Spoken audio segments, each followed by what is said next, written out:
lulutuin natin? Tinapa, egg, lettuce salad.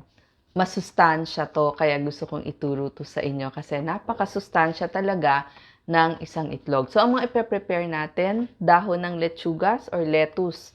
So, itong dahon ng lettuce, hiwa-hiwain nyo na. Yung bite size na. So, hiwain nyo na. Yung itlog naman, ilalaga nyo na. So, ang paglaga ng itlog natin, maglalagay kayo ng tubig, i-on nyo na yan, at ilalagay yung itlog. Okay? Ganyan po yun. Pagkulo, i-off nyo na. 12 minutes hanggang 15 minutes, hard-boiled egg na po ang labas. So, magiging ganito at hiwa-hiwain nyo na rin ang inyong itlog. Nag-prepare din tayo so, syempre, kailangan may kamatis at sibuyas. So, hiwa-hiwain na rin natin o i-chop na natin yung ating sibuyas. Kamatis, hiniwa na rin natin. At ang gagawin nating pangpalasa nito, paminta, asin, asukal na puti or asukal na brown, vinegar, at konting tubig. Okay? Pagsasama-samahin natin dahil salad to, pagsasama-samahin na natin. Yung tinapa natin, pinrito na natin yan, or ni-roast or binusa na natin beforehand. So, ito, naprito na ito para lumamig na, tapos hihimayin nyo na. So, pwede nyo himayin, gamit kayo ng inyong kamay. Yan. Ilalagay kasi natin yan. So, unahin muna natin ilagay yung ating mga dahon. Siya yung ilalim. Yan, yung ating dahon. Ininit na natin kasi yung tinapa, pag binili natin yon sadyang luto na siya. So, iinitin nyo lang para a little warm. Okay? So, yung tinapa natin, ilalagay na natin dyan sa ating salad.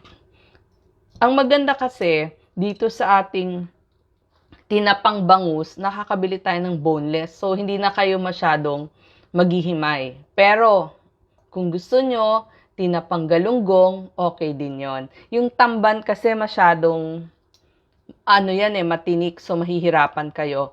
Pag wala naman kayong tinapa at nagmamadali kayo, pwede nyong i-substitute dito sa inyong salad, canned tuna. So, delatang tuna, maganda din. Kasi, syempre, gusto natin kumain kayo ng isda at least 2 times a week.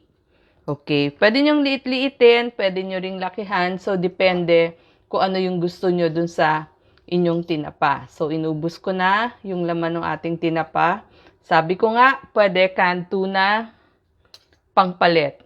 Pwede din dito pritong galunggong o kaya pritong dalagang bukid. Okay? So, ganito yung nangyari. Okay?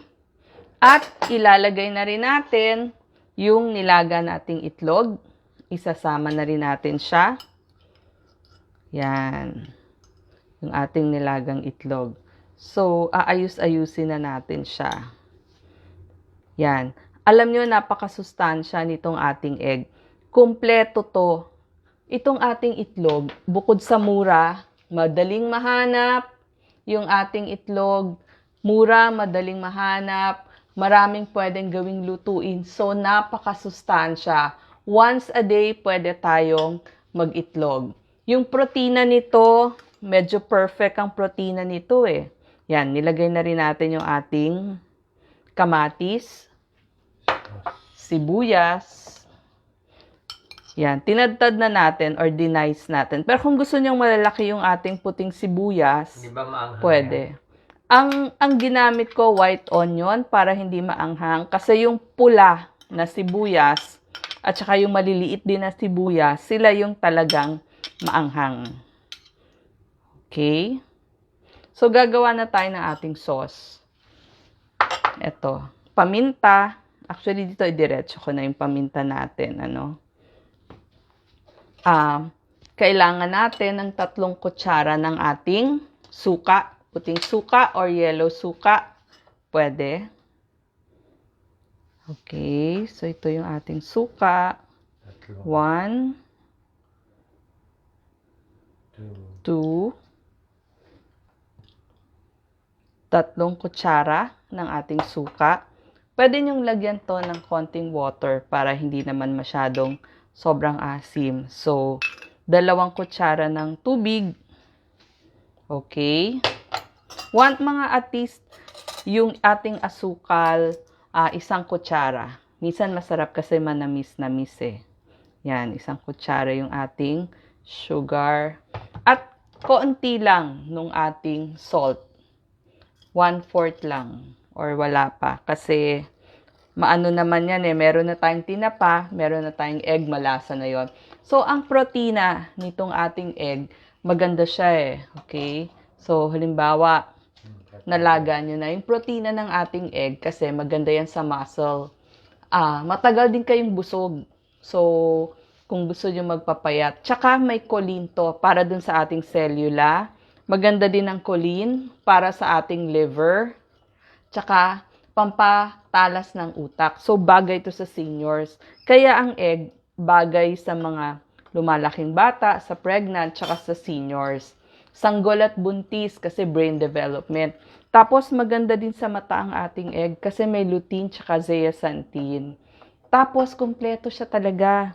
Lahat ng vitamins A, D, E, K, lahat ng B's nandyan. B1, B2, B3, B5, B6, B7, B8, B9, B12. Meron lahat yan. Bukod pa doon, ito, yung ating egg, may iodine. So, kahit hindi siya lamang dagat, meron siyang iodine. Okay? Sabihin mo ulit ang ingredients. Okay? So, itong ating sauce, gumawa tayo ng suka. Nilagyan natin ng asin, nilagyan natin ng asukal, konting tubig. Ito yung magiging sauce ng ating salad. Actually, kung ayaw nyo naman ng suka, halimbawa sabihin nyo, naboboard na kayo, laging suka, ang pwede rin nating pangpalit dito sa ating sauce, kaya ko nilabas, pwede din mayonnaise tsaka calamansi. Yun yung isa-substitute natin. Pero meron pa rin paminta, meron pa rin konting salt, at meron pa rin konting asukal. So, pwede din ng mayonnaise, any brand, tapos 1 patak ng calamansi. So, pwede nyong pagpalit-palitin. Sabi ko nga, yung mga sahog nito, marami tayong pwedeng ilagay. Tapusin ko na rin. So, may iron, may zinc ang ating egg.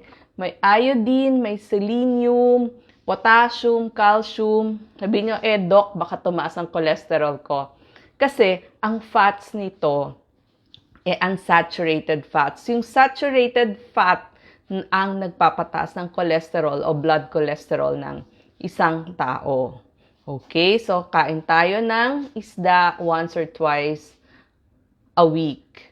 Okay? Maganda kasi to, may omega-3 fatty acid. Yung lettuce, maganda din yan kasi may protina, fiber, calcium, potassium. So, lahat ng kailangan nyo, romaine lettuce, mas sustansya. So, ito yung sample ng lettuce. So, ito ang ating salad. Pwedeng merienda, pwedeng, ito na yung main meal natin. Sigurado busog kayo kasi may fiber siya, yung ating lettuce. Nilagyan natin ng tinapa. So, may source of protina. 2 perfect protein source ang ginamit natin, isda at saka itlog. Okay? Tapos, may sibuyas, may kamatis. So, ready to eat na to. Maraming salamat.